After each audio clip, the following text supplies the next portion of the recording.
मित्रों, आज जिस वनौषधि के बारे में चर्चा कर रहा हूँ ये महुआ के सूखे हुए फूल हैं। महुआ मऊड़ी, हमारे मालवा में इसको मऊड़ा मऊड़ी बोलते हैं। तो ये इसके फल अब बनने की तैयारी चल रही है। जब इसमें फूल आते हैं तो काफ़ी दूर तक गंध आती है और इसके फूल दूधिया कलर के होते हैं। अब ये सूखकर थोड़ा ब्राउन कलर के हो गए हैं। जब फूल आते हैं तो इसके पत्ते झड़ जाते हैं। अब जैसे ये फूलों से फल बनने की प्रक्रिया आ गई तो अब इनमें पत्ते आना शुरू हो गए हैं। इसके पत्ते देर से झड़ते हैं और देर से ही आते हैं। हालांकि हमारे गांव में पहले बड़े बड़े पेड़ थे और गर्मियों में काफ़ी लोगों को रोज़गार का साधन था और पूरे भारत में गर्मियों में यह रोज़गार देता है महुआ का पेड़। यह एक छोटा पेड़ है, लेकिन हम धीरे धीरे काफ़ी या तो नष्ट कर दिए गए या स्वयं ही कुछ पुराने होकर सूख गए। इसलिए हमारे गांव में, हमारे इलाके में अब महुआ कम हो गया है। तो कुछ इसके औषधीय प्रयोग के बारे में, इसके गुणधर्म, परिचय के बारे में जानकारी लेंगे। लेकिन मैं इसके जो फल और छाल और पत्तों आदि के बारे में बाद में वीडियो जारी करूँगा, शेयर करूँगा। अभी केवल फूलों के बारे में खास करके चर्चा करूँगा। काफ़ी बड़े बड़े पेड़ होते हैं और सुबह अर्ली मॉर्निंग इसके फूल काफ़ी झड़े हुए रहते हैं। इन दिनों गर्मियों में अप्रैल के दौरान मैं लेट आया तो फूल मिलने वाले ले गए महुआ के, वरना मैं आपको दिखा देता फूल कितने झड़ते हैं। लेकिन इसके गुणधर्मों की चर्चा तो हम कर ही सकते हैं। देखिए, थोड़े से फूल मैंने आपके लिए एकत्रित किए हैं। अब महुआ की जल्दी से जानकारी प्राप्त कर लेते हैं कि ये होता कैसा है।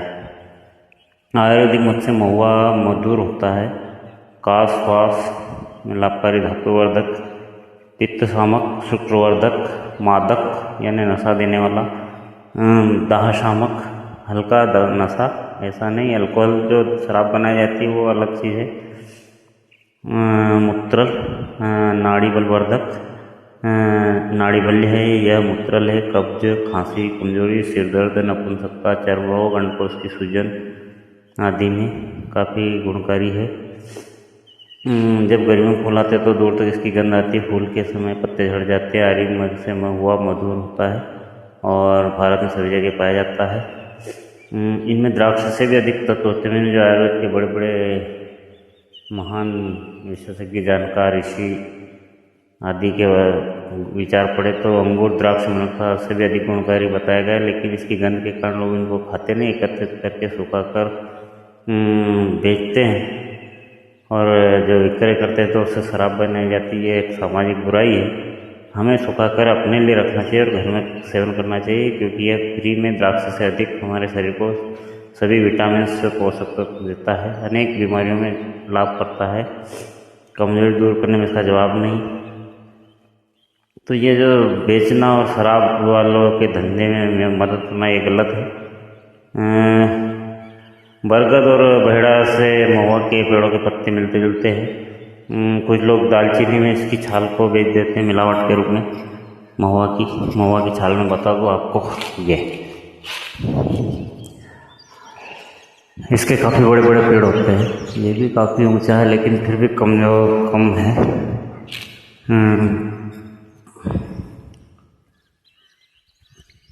और ये एकत्रित करके सुखा के रख ले तो वर्ष भर काम आएगा। और अंगूर, द्राक्ष, मनुखा से अधिक गुणकारी है। इनमें द्राक्ष से अधिक तत्व होते हैं। शरीर के लिए सभी विटामिन से आवश्यक तत्व पाए जाते हैं।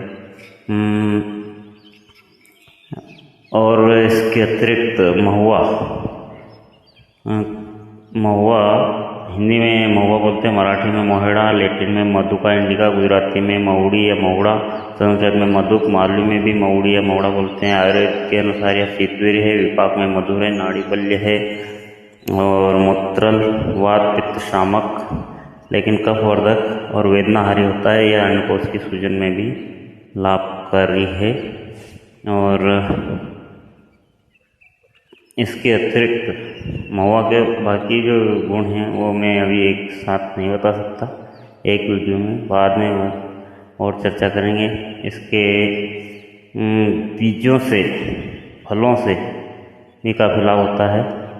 इसके फलों से बनाया गया तेल, इसके फलों से बनाया गया तेल चर्म रोग नाशक, सभी प्रकार के जोड़ों के दर्द, कमर दर्द, सूजन आदि में लाभकारी है।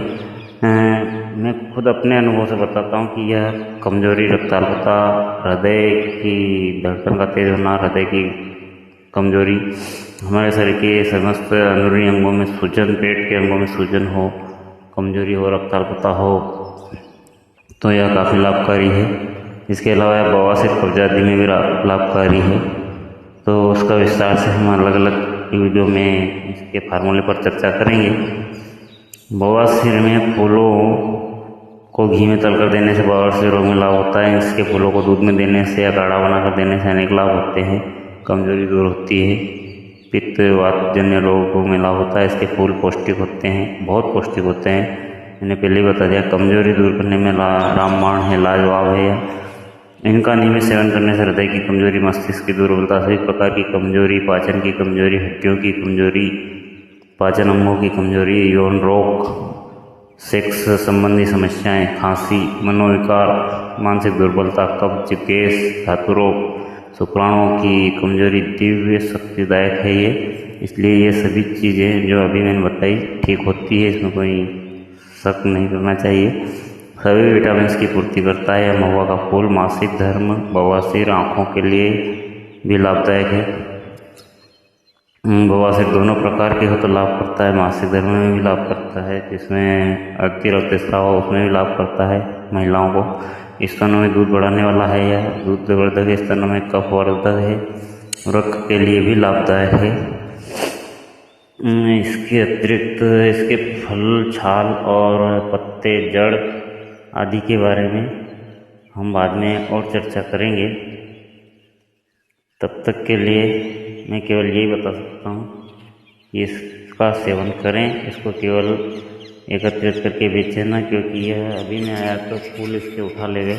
ये मैंने आपके दिखाने के लिए केवल एकत्रित किए हैं। तो इस प्रकार के इतने गुणकारी पेड़ को काटे नहीं, ख़त्म ना करें और इसके लाभों को जानें और इसके लाभ उठाएं। जितना लाभ इससे होता है इतना अंगूर द्राक्ष से नहीं होता। और द्राक्ष, अंगूर, मुनक्का काफ़ी महंगे मिलते हैं। इसकी गंध ताज़े फूलों में आती है, सूखा ले जाए तो फिर नहीं आती। आप दूध में उबाल कर ले या यूँ चबाकर पानी के साथ खाएं। शीतकाल में गुड़, देसी असली गुड़ देसी के साथ खाएं और ग्रीष्म ऋतु में मिश्री के साथ खाएं।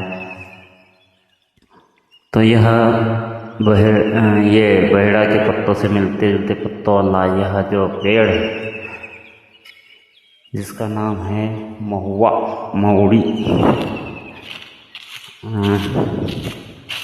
यह काफ़ी गुणकारी है। अभी इसमें पुराने पत्ते झड़ रहे हैं, अधिकांश में तो झड़ चुके, उनमें नए पत्ते आ रहे हैं। फूल आने के पहले इनमें पत्ते झड़ जाते हैं और पूरे फूलों से लदपद होता है, महक आती रहती है आसपास के एरिया में जहाँ ये रहते हैं। पहले सैकड़ों पौधे होते थे हमारे गांव में, एक साथ झुंड पौधे होते थे और कुछ लोग मजदूर लगा के भी बिनवाते थे, चुनवाते थे इनके फूलों को। कुछ लोग खुद ही भी बिनते थे, छोटे किसान। और काफ़ी अच्छा रोजगार का साधन है ये। तो ऐसे पेड़ लगाना चाहिए, नष्ट नहीं करना चाहिए। और सुबह से अर्ली मॉर्निंग ढेरों फूल गिरे हुए रहते हैं। अगर आपके आसपास हो तो आप एकत्रित करें। अभी अंतिम समय चल रहा है, अब इनसे फल बनेंगे और फलों में भी काफ़ी औषधीय गुण होते हैं, बहुत मधुर लगते हैं इनके फल खाने में, बादाम जैसा अंदर से निकलता है। तो इसके बारे में जानें और लाभ उठाएं।